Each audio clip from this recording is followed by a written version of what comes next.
Good evening, everyone. Welcome. Artists on Lockdown, Hangin' Bangin. I am Ron Onesti, your host tonight with my brothers Carmine and Vinny. We'll bring them up in a minute. This is episode 45. We've got Dweezil Zappa and Kofi Baker. It's a big legacy show for us tonight. Two incredible musicians with incredible stories to tell. Don't forget, you gotta like, follow, subscribe, share on our Facebook pages, on our YouTube channel. Don't forget on our Spotify channel as well, on the Spotify pages or our platform, our podcast. Our podcast on Spotify, on Apple has been so successful. Thank you for the support. Tell everybody about Hangin' Bangin', and we're going to keep this going. I mean, I'm telling you, 45 weeks, it's been incredible. And with these two guys, it's been an honor for me to be hanging with them. So I'm going to bring this first guy, my brother, because he texted me. He said, I got something special for you. I think I know what it is because he's always busted my chops on my my attire for the show. So this is going to be good, I think. He said, wait till you see this. You know him from Last in Line. You know him from Dio. You know him from Black Sabbath. Vinny Appice. Let's see what you got there. What are you doing? I was just looking at a picture of me, you, and Carmine I found on the internet. Is this the one with your pants off? Because we're not sharing that one. Oh, this was a good one. Look, check it out. Can you see it? Let's see. I think I could see it. Where's that from? Oh, Jesus. Okay. All right. Well, I'm afraid I'm curly, aren't I? Okay, I get it. No, you're Larry. So wait a second. Wait, let me see. Look what you got here. What's the suit you got on it tonight? This was for you, Ron. I wore this. I said, I'm going to wear something different. I never wear white. So I'm going to wear it for Ron because he started wearing a suit jacket. I know. And now look at him wearing a mozzarella shirt. Mozzarella shirt. Though I like that shirt. That's cool. Isn't it cool? Funny it's supposed to be shirt. Metallica. It's an Italian Metallica shirt is basically what it is. I like it. Should be bigger, too. That's I know. Nice. We'll work on it. You still got to bust it, don't you? Hey, let's bring our big... Wait. What hotel are you in? I am at the... what do you call this thing? It's a little motel. No, it's a pretty good one. I'll tell you. I gotta find it over here. You don't want to say the name. It's a cheapie. No, it's all right. Fine. I didn't want to say it. It's the Biltmore in Arizona. Okay, it's pretty high end there, brother. No, it is. No. Really? It is. I'll show you the freaking towels or something. I don't know. We'll see what look for with the big B on them. Okay, I believe you. All right, B as in believe. Hey, let's bring our big brother because we got a big show tonight, man. A big legacy show. We got you two brothers. We got these two legacies coming on. Let's bring him. You know him from, oh my gosh, Vanilla Fudge, Rod Stewart, Jeff Beck, Carmine Appice. There he is, Carmine. Well, and I did something I never do also. I never wear T-shirts with writing on it. And I wore this for you, Ron.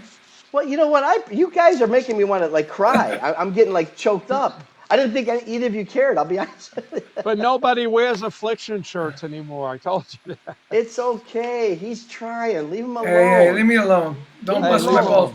I like your shirt though, mozzarella. I like it. Mozzarella. Did you make that or did you buy it somewhere? This is a legit shirt. That's a cool shirt. I know. I like it. Can you get some more? I thought it said Metallica when I first saw it. It's supposed to. It's the Metallica I know. It's logo. mozzarella. So guys, tonight, this is our 45th show. And, Wow. I was never that good in math, but I'm thinking 7 more makes it a complete freaking year we're doing this. We got to celebrate. What are we going to do? I was looking for the check, too. I couldn't find it. It's for 45 weeks. One of those 10-cent checks? Must be in the mail. No, you couldn't mail it. You couldn't mail it. It wasn't enough money to mail it. I know. It bounced. Sorry, we'll work on that. We got to renegotiate your contract. But I gotta say, Vinny, I can't believe what you're wearing. First of all, you having a white collared shirt, you had to borrow it from somebody. No, actually, look how wrinkled it is. It's been in the closet forever. You went through all this trouble. And big. It's cool. You liked it so much you slept in it last night. That's really cool. And there's some stain. Look, it looks like some patch. Something was stuck on the inside. Probably a backstage pass at some point. It's all sticky. You know what I can't believe? I can't believe we're talking bad fashion right now. And we've got 2 incredible guys waiting to come on this show. This is Right. a big one. This is a real big one, and they all are, But the legacy, these legacy performers, obviously sons of giants. But it's an amazing thing, the amount of talent and what they've both done independently of their families for their careers. I mean, if you see any of these guys, either of these guys on stage, you're like, wow. Not only does that acorn not fall far from the tree, but they are doing their own thing. And I tell you, now you guys have worked with these guys before, haven't you? Yeah. Yeah. Not Yeah, Dweezil's. we He's did. worked with Dweezil. I Yeah. worked with Kofi. Yeah, Well, and we both worked with Kofi at your place At my place. That's when we what a did Drum great Wars, show. What a- because Yeah. Kofi's dad was going to be on that show, and he got sick, Yeah. and you got Kofi. Yes, it was wonderful because Kofi's always been really a big part of our place over there. Every time he shows up, everyone loves him. So let's bring him, Kofi Baker, sons of Ginger Baker, and also the star of the Music of Cream. There he Yeah, is. there he Look at is. that guy. Look at those glasses. Nice glasses, dude. That was quite the smile there, Kof. Look at you. Oh yeah. No, I got a big smile. I'm all mouth. Look at him. Well, good to see you, brother. How you been making it during this whole lockdown thing? Oh, I haven't. I've been just so depressed and just drugs, just taking tons of drugs, jacking up heroin every day, There cocaine. you go. So it's just another day for you. Yeah. All my syringes, I've run out of syringes though. That's tough. Syringes Yeah, are very... there's a run on those things. At least he's Hey, honest. He's honest. Yes. Hey, let's bring to the microphone also our second guest for tonight. I mean, his dad, legendary Frank Zappa. But I tell you what, if you've never seen Dweezil in concert by himself, it's incredible. His command for the guitar. I stand backstage. I'm amazed. Let's bring him up. Dweezil Zappa. Thanks for being with us, brother. Yeah. Dweezil, hey dude. Hey everybody. Yeah, man. Wow. I just love, why I love talking to you, Dweezil? Because you're pretty much the antithesis of that rock star kind of dude. And all kidding aside, because you listen to your vocal acumen. Hey everybody, how you doing? You're not that wah like we start the show. But you know what? Yeah. All kidding aside, we think about your dad. You think about his politics. We think about how vocal he was. And you're just the opposite. Is that in response to because your dad was like that? Or are you just not into it?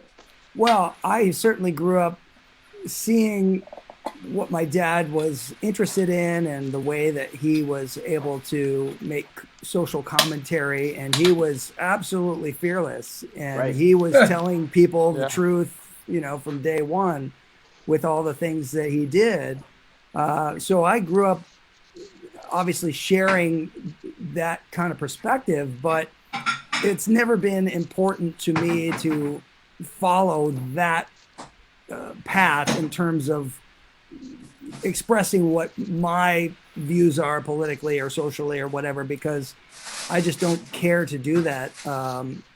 I'd rather, if I have free time, I'd rather spend it with my wife and kids, so. Yeah, there you go. Amen. A level-headed, soft-spoken, family man, rock and roll. Who are you? Apparently, I'm in a group of one. And I'm also the when people say, would you like a drink or anything? I said no, it's fine, because I don't drink. I've never taken any drugs. I've never been high. I've never done any of these things that people expect. But people are like, you don't drink? How long you been sober? 51 years. Yeah. And Uh, that's the thing. I mean, it's an amazing thing because I've seen some of your other interviews, and a lot of people obviously talk a lot about your dad because he's so iconic.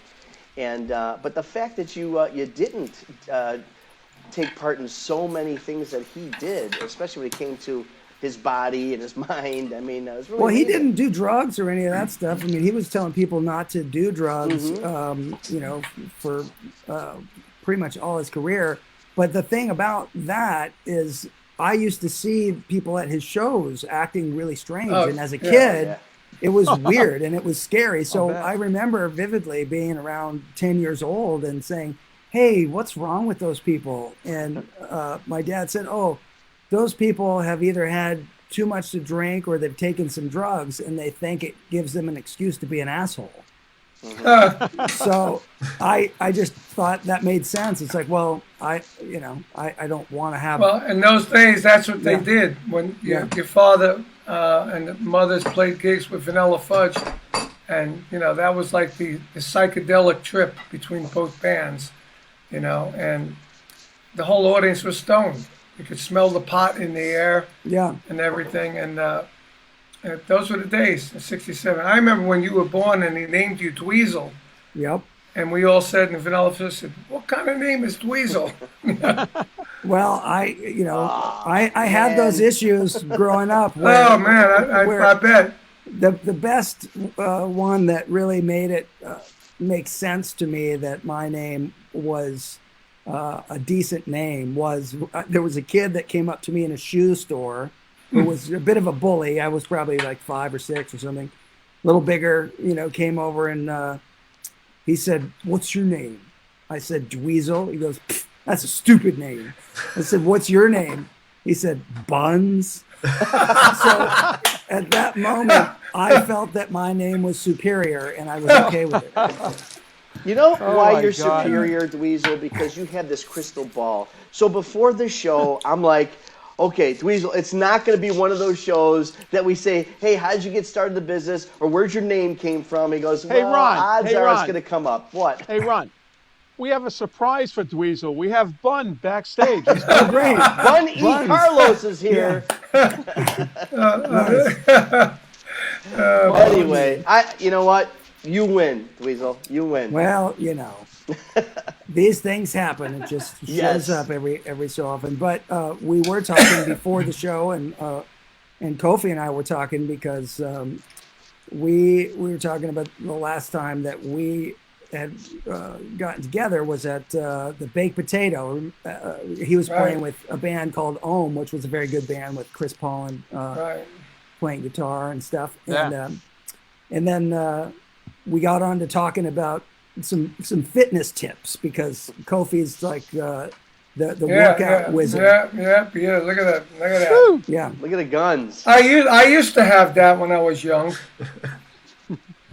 Not like Okay, that. Vinny. Drugs, steroids. Not like that one. Hey, know- you keep quiet, little brother. Little brother, here we go. It starts. Usually it's There you around go. 6:40 when this starts. Or, now Hey, it's... when I was 10, I used to go see Carmine play with the Vanilla Fudge and see all these people high and acid, psychedelic, like Carmine said. I used to wonder what was wrong with them as well. Like, what's wrong with these people?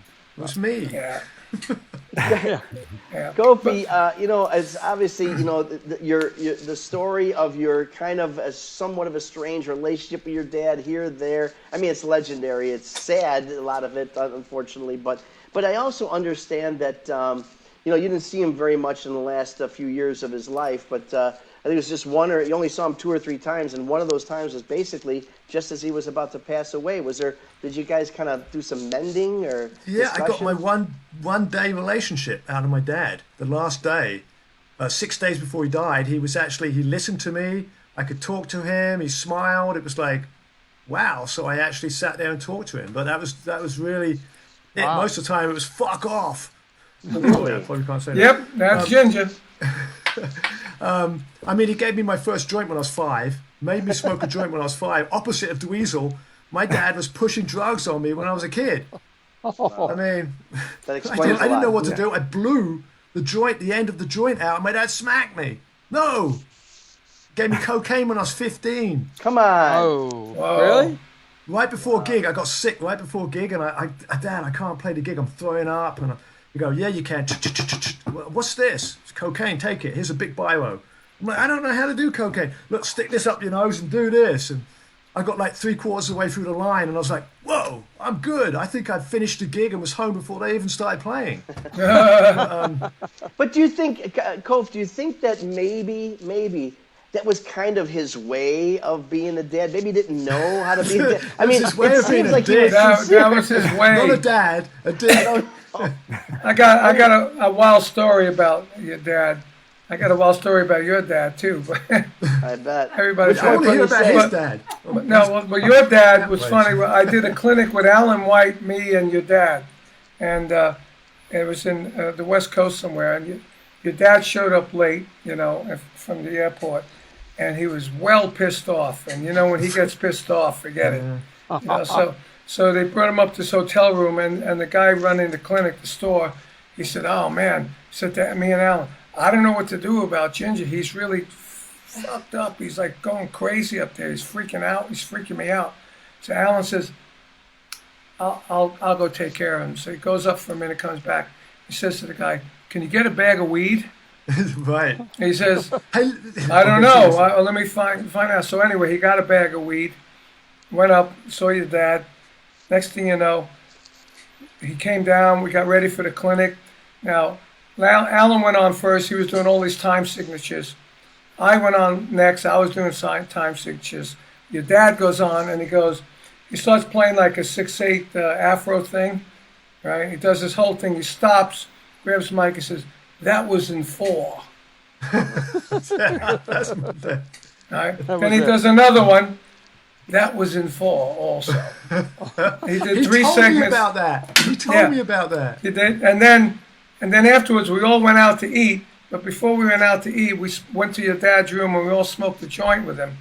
And he was just a beautiful human being the rest of the night. It was awesome. I hitchhiked all the way from England to Italy with a joint, so that when I saw my dad, I wouldn't get sworn at.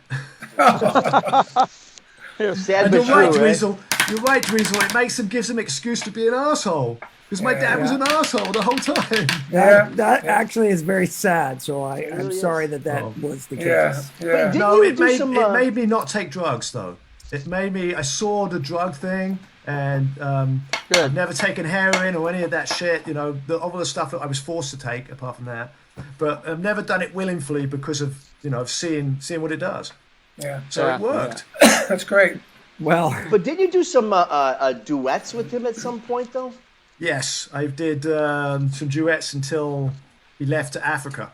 When I lived in Parker with him for a little bit.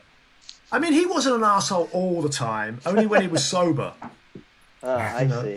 So he was okay. I mean, it was just when he got married to that African woman in South Africa, wherever it was. Yeah. That's when he stopped talking to me, and she cut us all out the will and made. Wasn't that when they did the documentary? Most Right, took place down there, and he started slapping the director and stuff. Right. Hit him with the punched him. cane. Oh, that was you didn't see the worst of it. They threw a rock at him. That big rock went into his car. They threw it at his head. Oh my God. Yeah, she was a bad person. She's still a bad person because my dad's drums. I wanted my dad's drums to put him in the Rock and Roll Hall of Fame. I thought that's the place that they should go, and she wouldn't give me his kit. Oh. Where's the kid? In Africa? No, it's in England. In England. Vinny, let's make a phone call. I'll make a phone call with this. With the suit. the ghetto. Yeah, there you go. I'll get him for you. I've really come to be a big fan of Running with the Dweezil. I think it's just a great look at the music of Eddie Van Halen. And a couple observations. First of all, I love how you call him Edward. It's just an element of respect that it seems that you have. Well, a lot of times he referred to himself as Edward too. So I think it really, he had a comfort zone with either, but I really never called him Eddie. It was Ed or Edward. Somebody's phone is sounding really good right now. That's me. Sorry. Yeah. Turn that off. I did. I thought it was off. It's groovy. So for people who don't know, Running with the Dweezil is a podcast that I do that is about Van Halen, and we do a deep dive on every record. So I'll have different guitar guests, and they'll come on, and they'll have their phone ringing, and I shut the damn thing off. yeah, and so, but what we do is we go record by record, song by song, and we're able to extract a lot of detail about things that may or may not be well known to people that pertain to the production of the records or the different musical elements and how everything all comes together. So to me, it's almost like Egyptology. It's like trying to find out how is this stuff made? When was it made? What was the reason that they made it? You know, and that goes beyond just Van Halen or Edward Van Halen, but into all the members of Van Halen. So it's been a fun thing. But the episode that I'm currently working on has taken me much longer than normal because it's for the 1984 album, which was a pretty pivotal record of theirs. And so a lot of people that are listening to the podcast are annoyed with me right now because it's taking so long.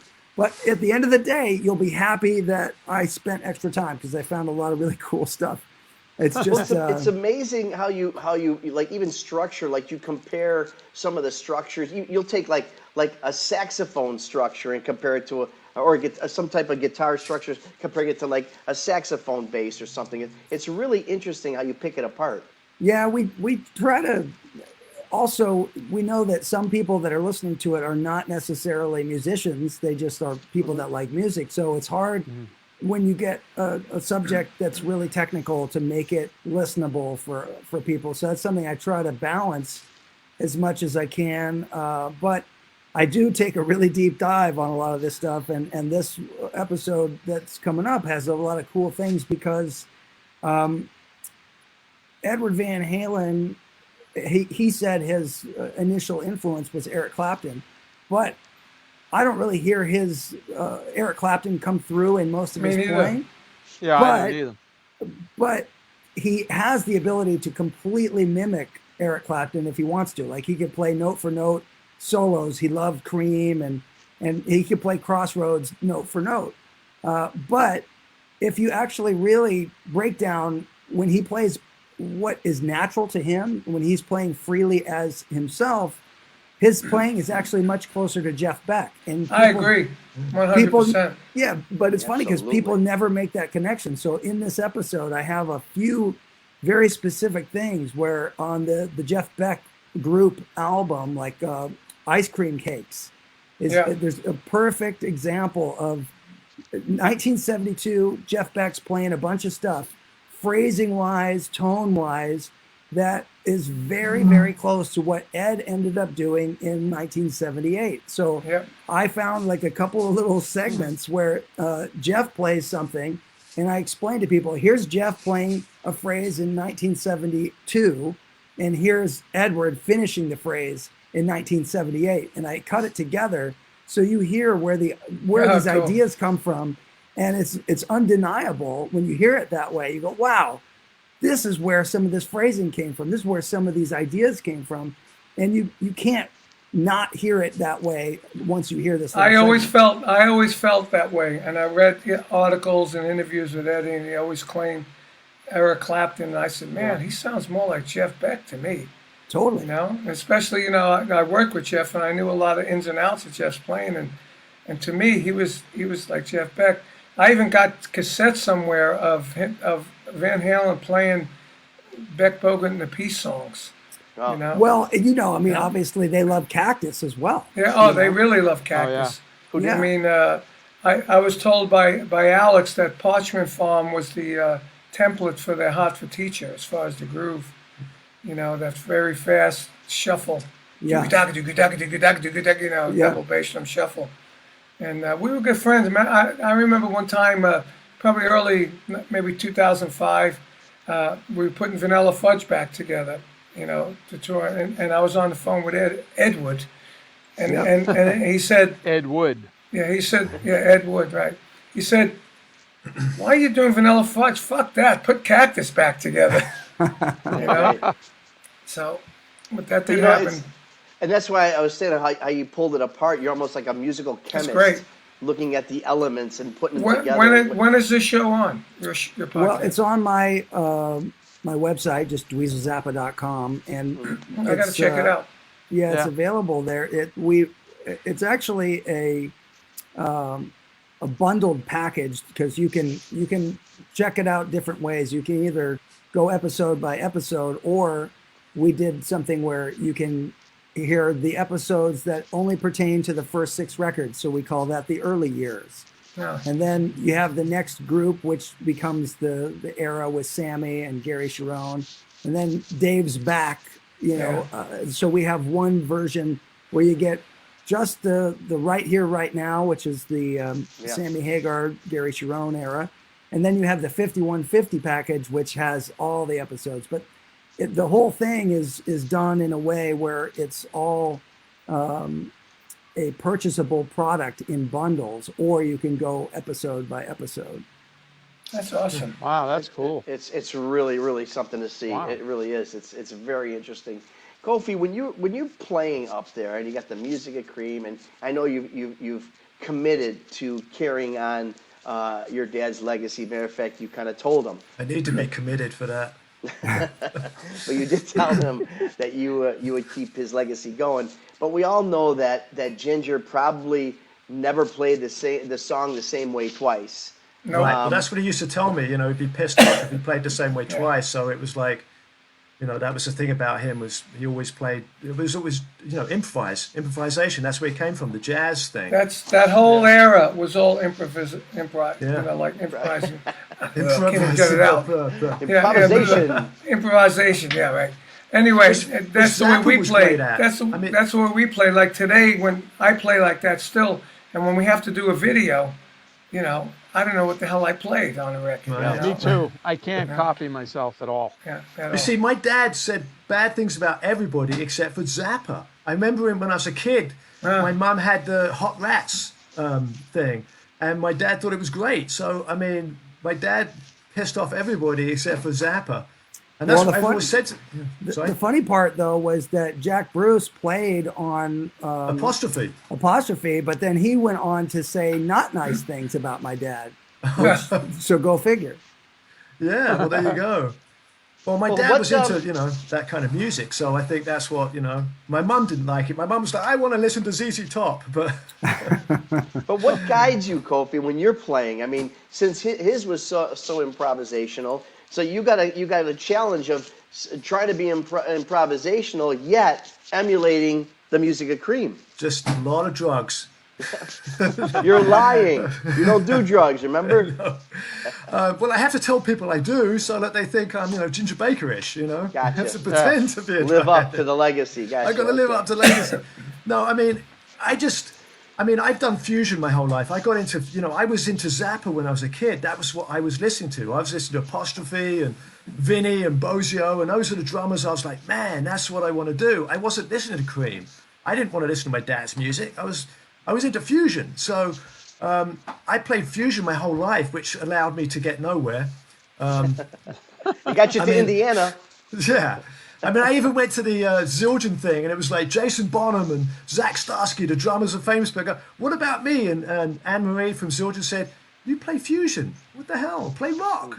Yeah. So, you know, after the Baked Potato, the own band, I said, people always used to shout out, White Room, Sunshine of Your Love. And I was like, I don't really play that stuff. And I went to the 2005 reunion in the Madison Square Gardens. Yep. that makes you- And I was like, I was there. oh, there. you were? Okay. And I was like, this is good shit. You know, I kind of like this. And then I- Everybody was there. Yeah. Roger Waters was there. Sting was there.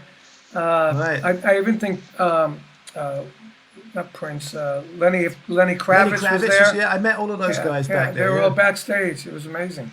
It was, yeah. So, I mean, that's what started me doing it. When I started playing it, I realized that I don't have to think about this because my dad taught me.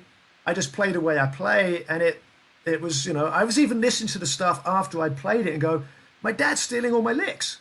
I was realizing, okay, you know, I play it very much like my dad. So it was kind of a no-brainer that, you know, when my dad was dying, I was like, you know what? I just felt like, you know, he'd done so much and he was such an incredible player and he really changed drumming that I should just kind of keep his legacy alive as long as I can. Who's playing guitar? Well, right, it's Will Johns, who's Johns. Eric Clapton's nephew. That's Andy John's son. Right, yeah. Oh, wow. Yeah, I know Andy and his wife and everything. And Yeah. I knew they had the kid, but I Yeah, never he really had met him. he had a hard upbringing as well, that guy. Yeah, a lot of yeah. drugs and these parents that have drugs, I mean, No, it's Andy insane was- what they do to their And kids. Andy was going to do the Beck Bogan and P second album, and I walked into the studio the first day, and he was like this on the Right. board. I could see it. And we walked in. Andy, are you up? hello, and oh, mate, and he was out Where of am it. I? But Yeah, it's a shame, isn't it? But man gets a killer drum sound. I worked with that's him with cool. my band Axis. I don't remember any stuff like that. No, he was straightened out by then because by then I had got him to work with the Rod Stewart band, and I brought him into the Rod Stewart band thing, and we got some great drum sounds, and he was great. You know, he was a really good engineer and producer, from unbelievable, what I heard. unbelievable, yeah. Well, you know what's great is, we're trying to work on something we could submit to the Emmy Awards of commercials, because Carmine and Vinny have spent countless hours in the studio putting together commercials. So we're going to talk about Let's Roll. We're going to talk about what's happening next week. Here's Carmine and Vinny Hey! doing At my house. Oh, this is at your house this time. Okay, let's roll it then.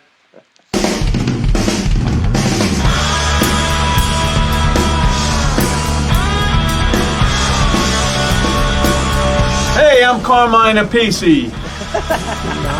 Vinny Appice. Today I'm Carmine Apisi. No, Vinny Appice. I'm Carmine Appice, and we're here for Hangin' And Bangin. And on April 22nd, we have two great guests. One of them he worked with, who is?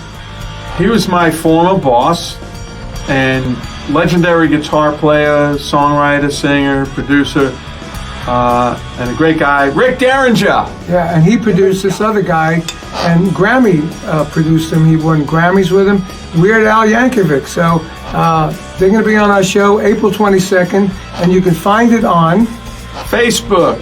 Hangin' and Bangin' on Facebook, and you can also find it on Carmine and Vinny Appice, Hangin' and Bangin' on YouTube. No, you got to go to Vinny Appice and you'll find it.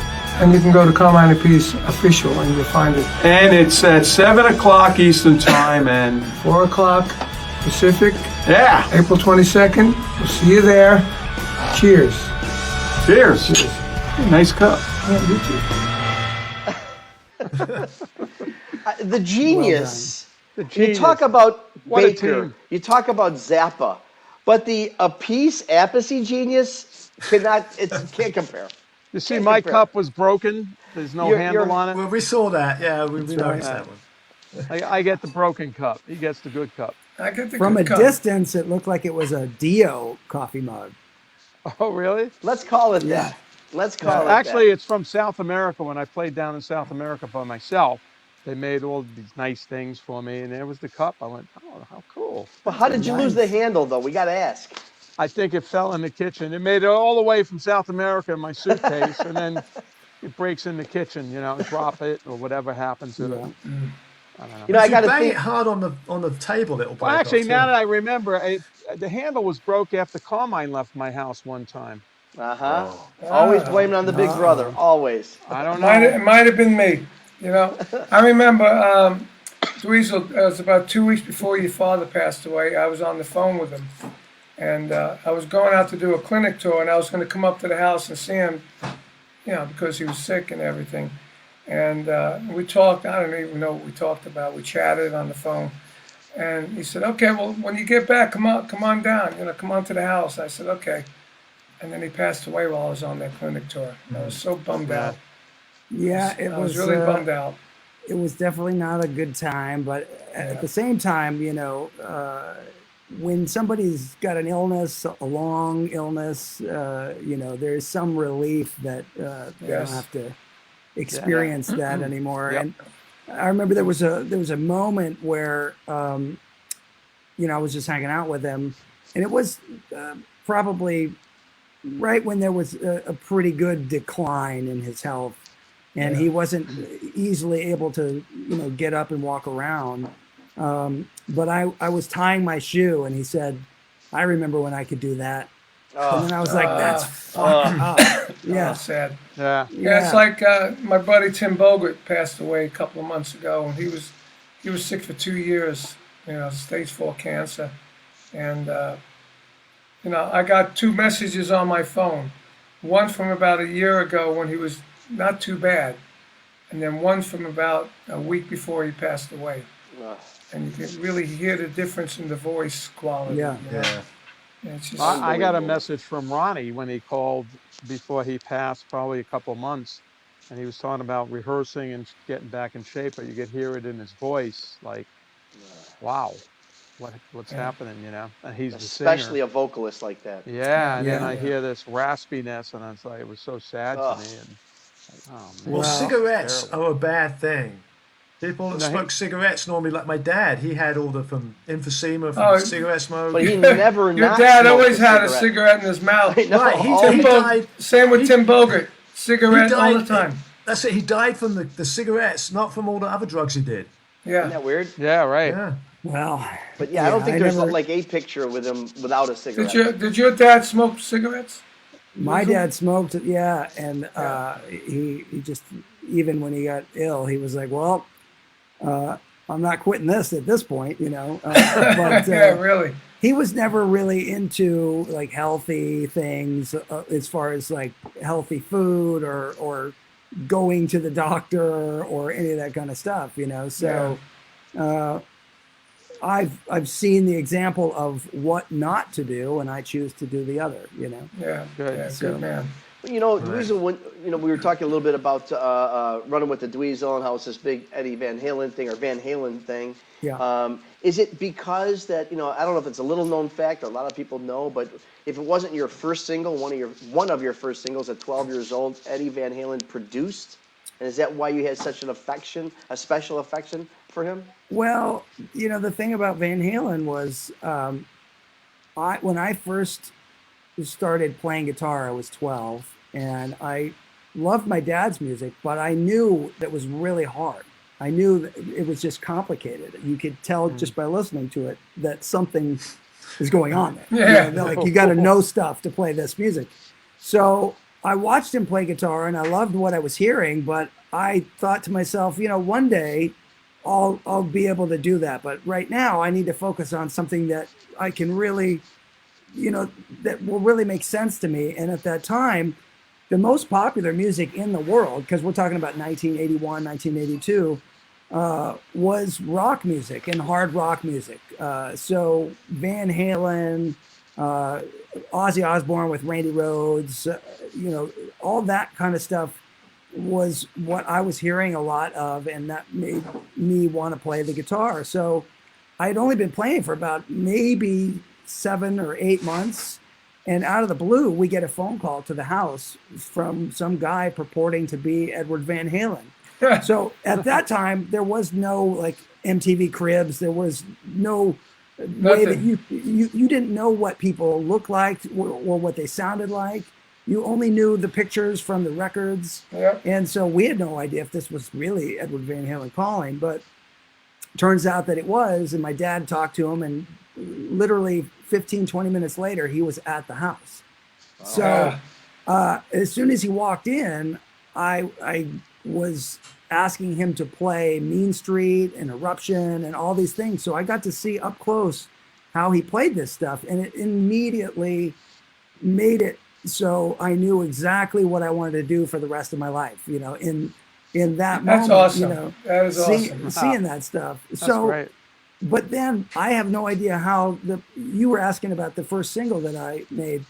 I have no idea how it ended up happening, but probably only a few months after that first time that he came over, we were in my dad's studio, and my dad was saying, hey, do you want to record a song or two? Do you have any songs? I was like, yeah, well, me and my 12-year-old friends, we've got these songs.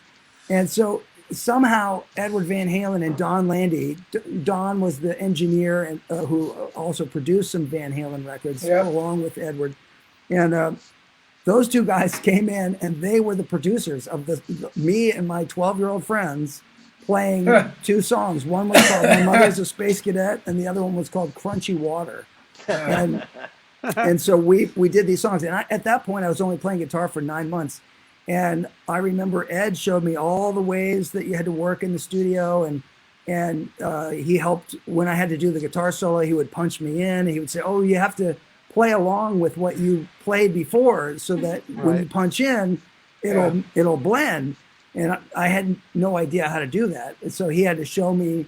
And it was like I got to learn all this really cool stuff right then and there as a young kid. So Lucky over bastard. over the years, we stayed Lucky in touch. bastard. But then it came down to, like, when my dad passed away, he was the first person that called me. So, I stayed in touch with him over the years, and I've always had a lot of respect for him and love his music and everything. So I want to ask, when your dad passed away, I remember I called your mom because I wasn't that close with you yet. I got to know you better when you played on my Guitar Zeus record, 96. How old were you then? How long were you playing then?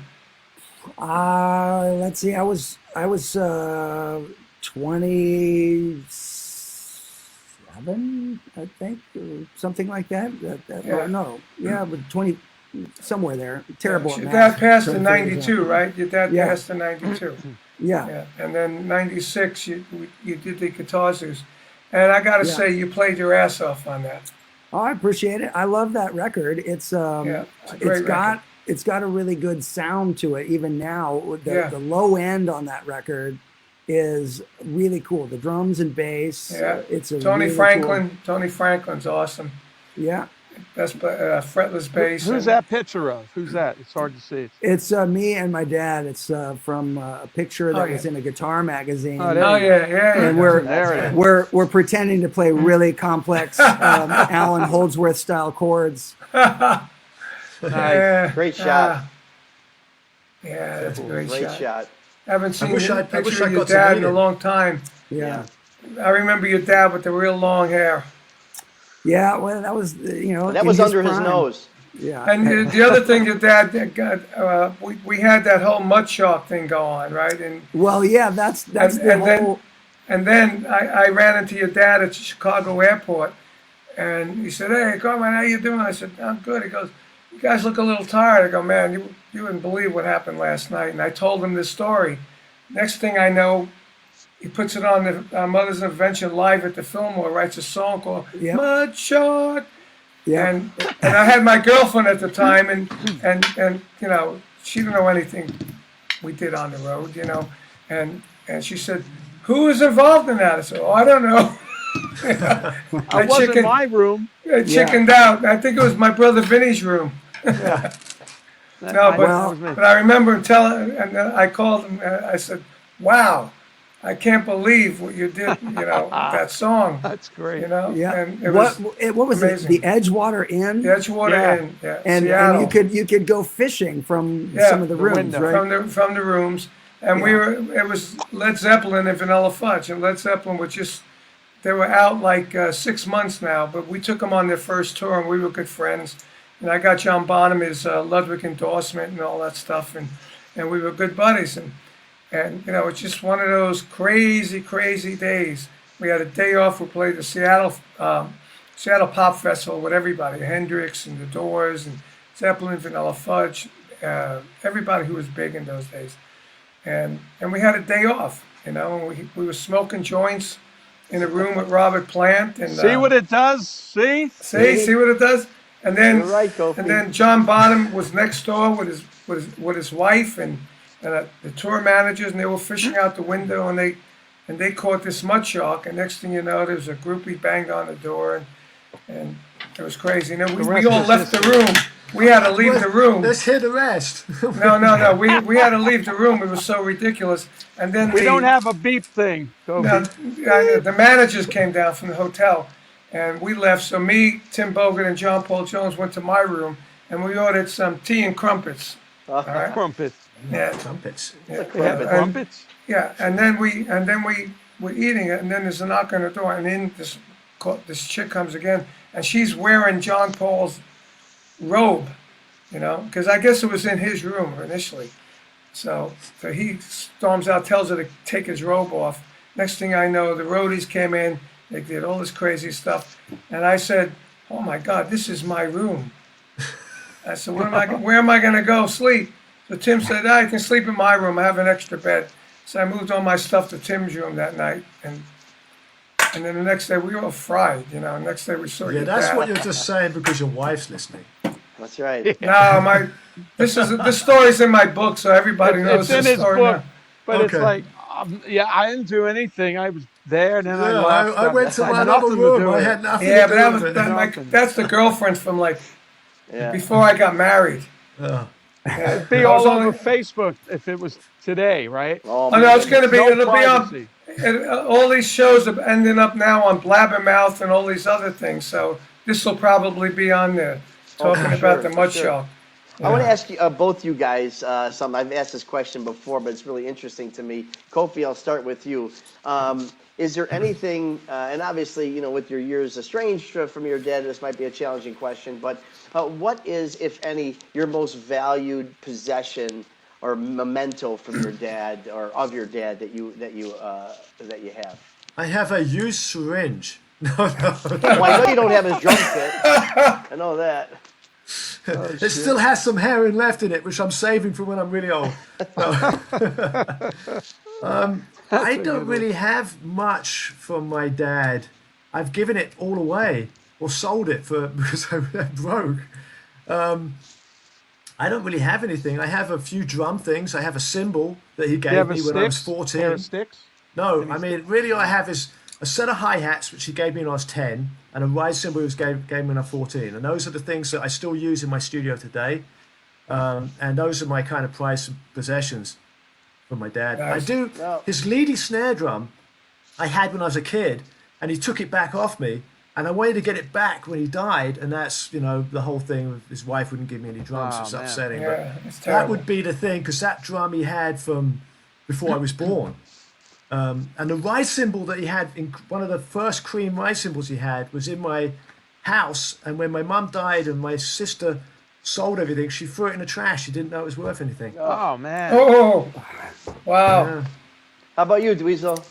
Well, I don't have that many things. I have a couple guitars. There's a whole unpleasant story about how that stuff went down. So I understand what you're talking about, Kofi. But I do have a lot more good memories of having had the opportunity to work with my dad and go in the studio with him or play with him live on stage and talk to him about music and find out a lot about how he did stuff. So it's more important to me to have those kind of memories than to have actual items. And even my dad, That must be cool. yeah, well, even know? my dad, when he was ill and people were saying, "How would you like to be remembered?" He said, "I wouldn't." So, That sounds for like me, him. yeah, for me, I even though one would want to respect one's wishes, I felt like he did do so much in the world of music that I felt compelled to do at least my own effort to present his music to an audience that may have never had a chance to hear his music, or may need to have an introduction to it that comes in a different way, where the music itself is really on display.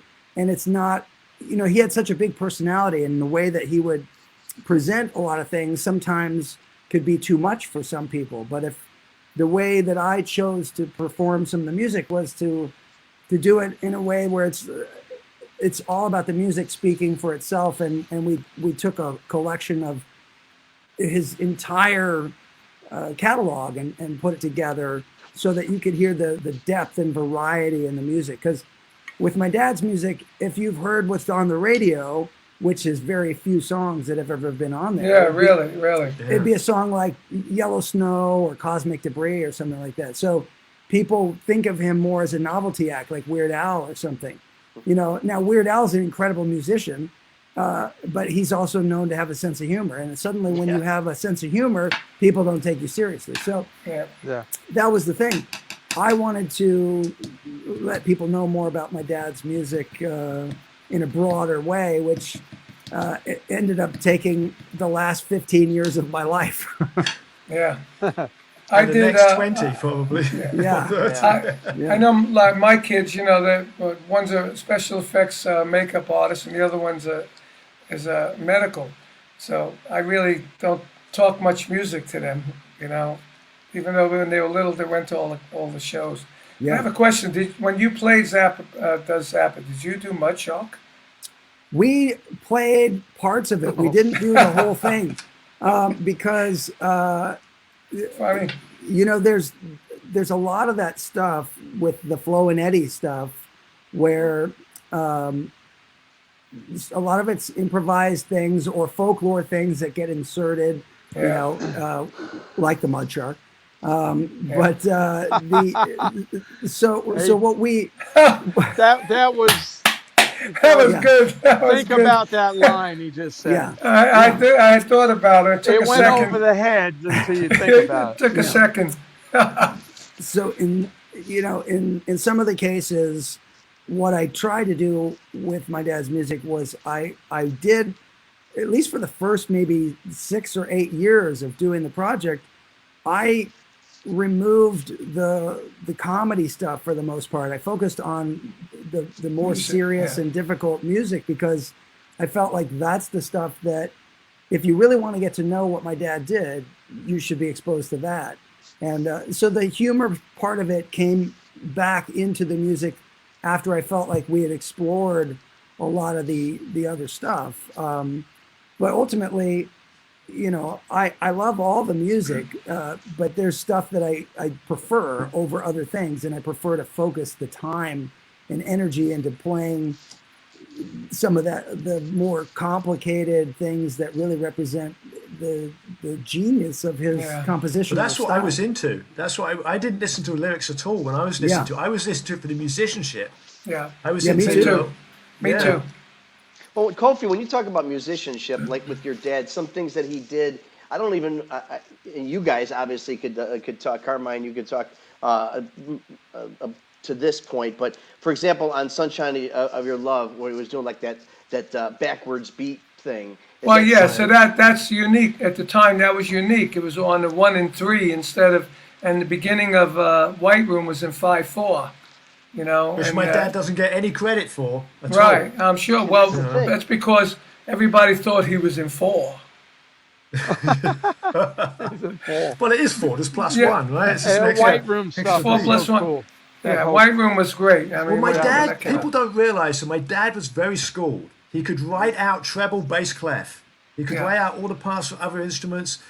He knew odd time. When he actually taught me, he was teaching me polyrhythms, you know, 2 against 3, 3 against 4. Yeah. And then he started getting into, like I said, you're never going to need, you know, you're never going to need 5 against 4. You know, don't bother. But I was like, really? I want to learn it. So he was very schooled, and people they think he was just a drug addict, you know, nutcase, but you know, he was. But Aside from that, he was very schooled, and that's what he taught me. He taught me to read music when I was 14. I had to learn. I had to be able to sight read music, which was coming really handy for session work when I was doing session work. So he really made sure that I knew I wasn't allowed to play a kit until I mastered all my rudiments, and not just right-handed, left-handed, and then displacement. You know, when you're in 16th notes, you've got 4 places to put something. You know, when you're in triplets, you've got 3 places to put something. So displacing all your stuff, which was really like amazing. You know, when I actually got a lesson for him, when I had to irrigate an olive farm to get a lesson or something, I always have to work for a lesson. I had to do something. Well, at least you didn't have to pay for it.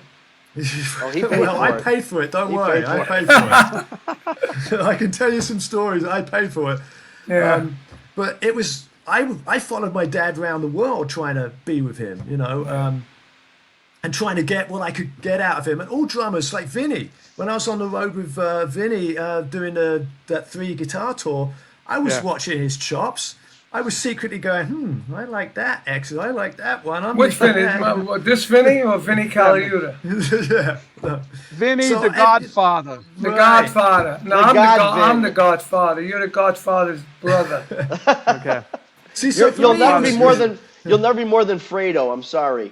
hey, listen, one thing, Fredo, thank you. Who's playing bass? Is it Jack Bruce's kid?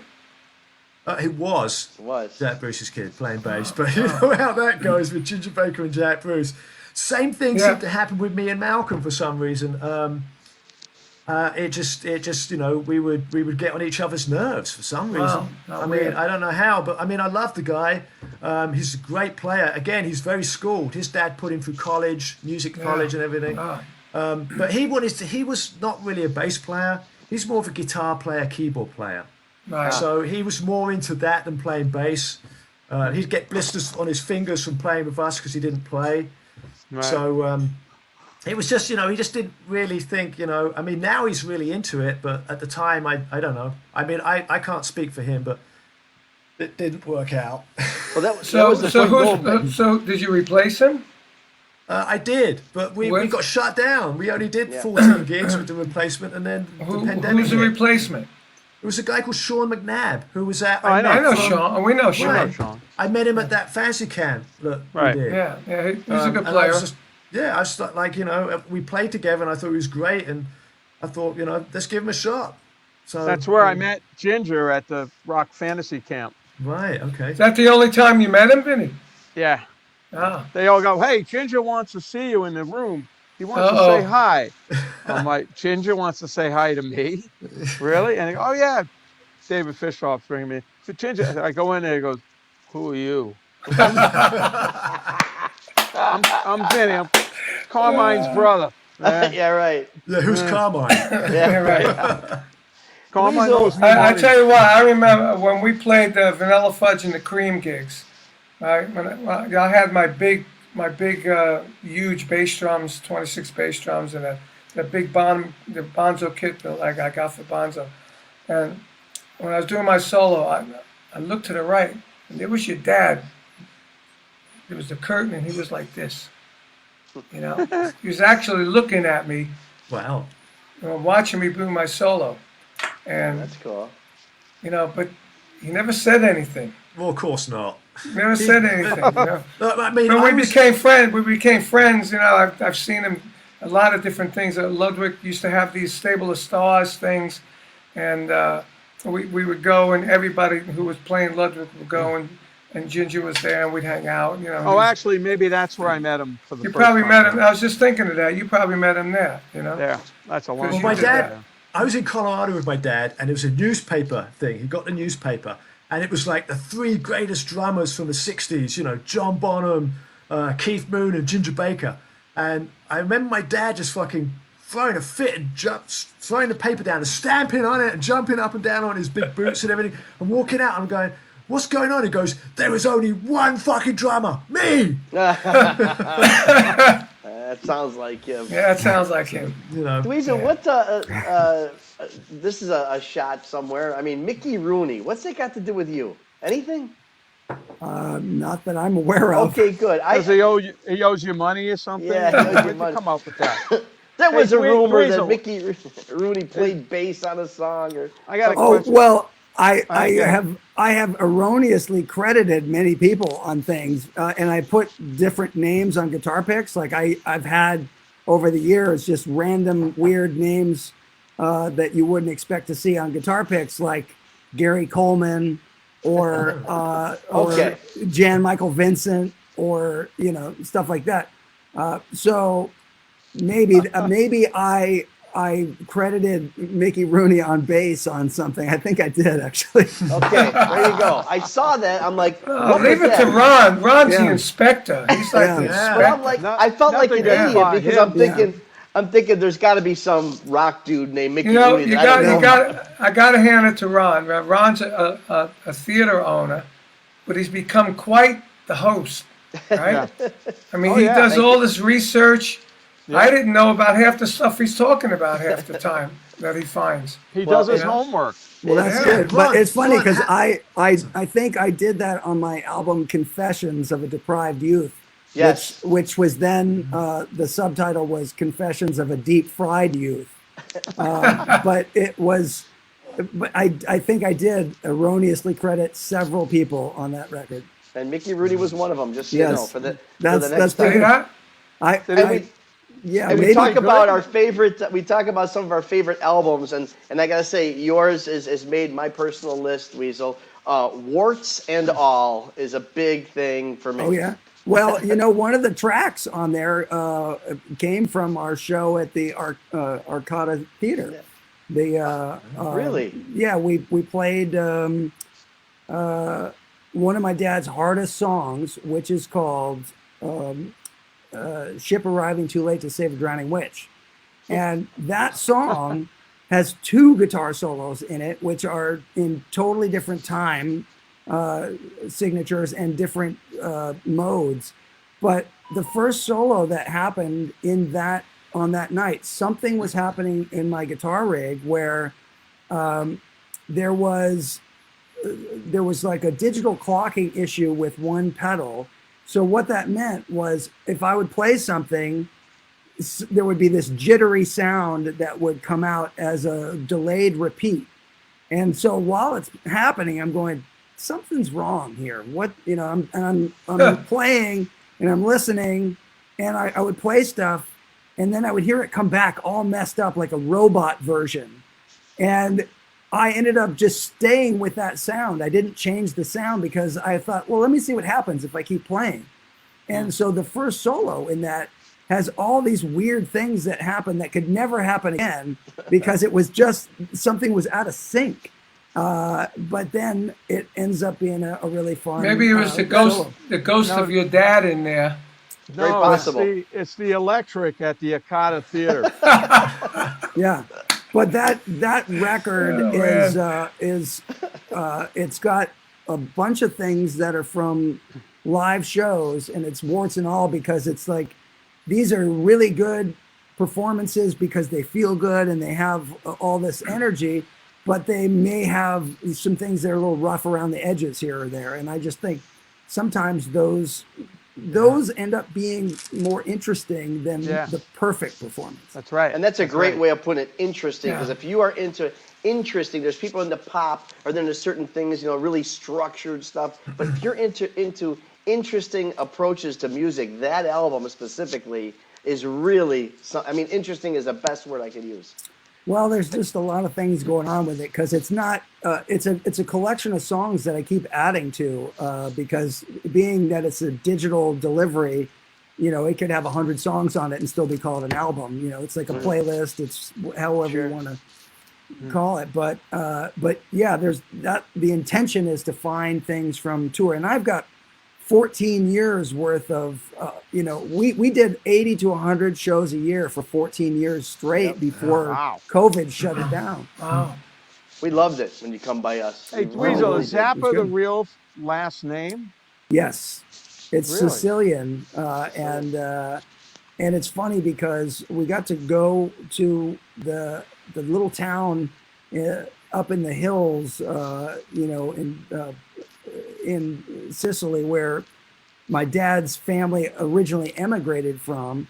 And there was this little street called Via Zamata, which they later, in the most recent years, renamed to Via Frank Zappa. But it was funny to go there because it was like a tiny, tiny little place where you could tie up your donkey, and it was like the size of a garage. And that's the house that they lived in. It was all Are there any other Zappas there now? I think there are, but that's the kind of town where you walk in, if you're a stranger, all the blinds close, and then somebody peeks through, like, what's going on. And then a guy looking like Vinny walks out. Exactly. Our name in Italian in Italy, it means people at the top of the mountain, too. Well, Zappa apparently, in the translation, ends up being garden hoe. Like, it's something to work with the earth, like a farmer, Oh. What about Frank? Well, that one is, I think, a little more difficult to translate. But here's the weirdest thing. My name, which is completely made up, when it's translated a certain way, like in Japanese, things can get like really esoteric translations, but it's my made up name in Japanese, so I've been told by someone who's very good at these kinds of things, says that one of the translations is like the equivalent of the apple doesn't fall far from the tree. It's like from the father, Wow. Oh, but really? it's like this like ridiculous made up name. And your dad named your sister a wild name. Yeah, Moon Unit. Everybody thought that was strange too. Yeah, but that was, No, how's that strange? We all know. no, that's not people strange. Yeah, I know a lot of they moon do. units. Yeah, We have a couple questions from our audience here. First of all, we like to entertain at the end of the show. A couple of questions from the audience. But Dweezil, this is more of a I don't know if it's a question. It's more of a an observation or some knowledge that you are actually a Chicago Cubs fan. I love the Cubs. Yeah, I was psyched when they won the World Series. You know, before I started playing guitar, I was really into baseball, and I actually, at 12 years old, had pitched a no-hitter in Little League, and but at home, we used to get all the WGN daytime games. Really? So I would watch, and the funny part was like. Randomly, like one of my favorite players to watch, and he ended up being like the disgraced player of all time, was Bill Buckner. Oh, that's such a sad story. I know. Number 22. I had the number 22 on a lot of things. Oh, wow. Yeah. Wow. See, I'm a Ron Santo fan to the death. I mean, number 10. But Wrigley Field, I mean, it's the best, ballpark to me. I love that you could hit the ball out of the stadium and like onto the roof of another building. Yeah, or into the fire department across the street. Yeah. Into their... Carmine and I have no idea what you guys are talking Yeah, about. I know. Yeah, but the people who matter do. Kofi, too. I was never into sports, and my son got me into basketball. And I was watching the Lakers, going to see the Lakers. A friend of ours made the uniforms, and we used to go, like really good seats and all. And then the same guy that made the uniforms, he made uniforms for the Dodgers. He said, hey, you want to go see the Dodgers? Sure. So me and my son went to see the Dodgers.